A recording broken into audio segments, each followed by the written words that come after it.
Premièrement, lentille mince. Il s'agit ici de définir ce qu'est une lentille mince. Tout d'abord, une lentille étant un milieu transparent et homogène, généralement du verre ou du plastique d'indice disons petit n, et qui est limité par deux dioptres. Attention, il faut que l'un au moins de ces deux dioptres soit sphérique. C'est-à-dire vous aurez soit un dioptre sphérique et un dioptre plan, soit deux dioptres sphériques qui vont délimiter votre lentille. Examinons le cas par exemple de ce dioptre sphérique et son intersection avec un dioptre plan va vous donner une lentille qui a cette forme et qui est appelée plan convexe. L'intersection de ce dioptre sphérique avec un dioptre plan va vous donner une autre forme de lentille, une lentille plan concave. L'intersection de deux dioptres sphériques comme cela va vous donner une lentille appelée biconvexe et l'intersection de deux dioptres sphériques de cette forme va vous donner une autre forme de lentille appelée ménisque divergent. En fait, il existe deux types de lentilles. Les lentilles à bord mince, dont les bords, vous les voyez ici, sont minces, et les lentilles à bord épais, dont les bords sont épais, ici et là. Les lentilles à bord mince sont des lentilles convergentes, tandis que les lentilles à bord épais sont des lentilles divergentes.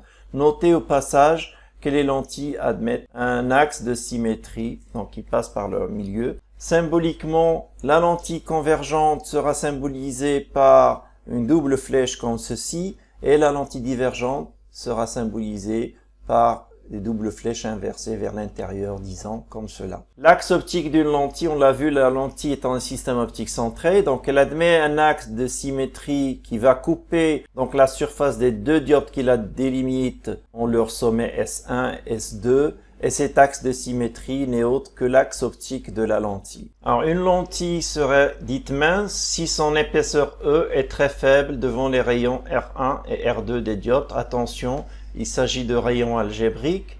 R1 étant égal, par exemple ici on le voit, c'est S1, C1 bar, et R2 est égal à S2, C2 bar. Dans ce cas précis, R1 étant positive et R2 étant négative. E donc doit être très petite devant la valeur absolue de ces rayons. Attention, lorsque la lentille a cette forme, il faut aussi que l'épaisseur soit inférieure à la différence en valeur absolue des deux rayons des dieux. Alors, la lentille finalement sera dite mince si vous avez ces deux conditions. Dans ce cas, lorsque la lentille est mince, en fait S1 et S2 seraient confondus en un point O qui serait le milieu de S1, S2, et O étant appelé le centre optique de la lentille mince. Un rayon qui passe par le centre optique O de la lentille mince sera en réalité réfracté doublement et va émerger parallèle au rayon incident avec un léger décalage. Néanmoins, dans la pratique, on va considérer que le rayon qui passe par le centre optique de la lentille O émerge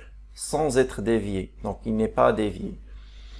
Remarque, la première, c'est que par abus de langage, ici dorénavant, lorsqu'on parlera de lentille, c'est pour désigner une lentille mince. Deuxièmement, sauf indication contraire, les lentilles sont supposées placées dans l'air. Troisièmement, quand on retournera une lentille face pour face, c'est-à-dire de cette manière-là, alors la lentille aura les mêmes effets sur la lumière. Conditions de Gauss. Il s'agit de deux conditions. La première, les rayons doivent être proches de l'axe optique, c'est-à-dire OH doit être très faible devant R, d'où le rôle d'un diaphragme.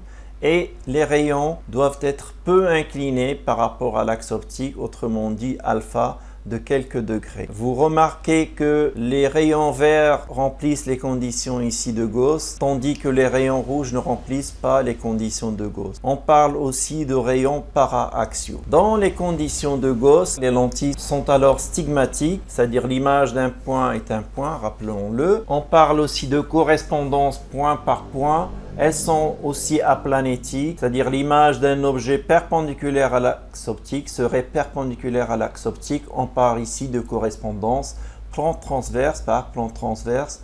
Dans ces conditions, en fait, il s'agit d'un stigmatisme et d'un aplanétisme approché pour la lentille. Alors les aberrations, on va citer deux sortes d'aberrations. L'aberration géométrique, sphérique, disons, En s'écartant des conditions de Gauss, la lentille n'est plus stigmatique.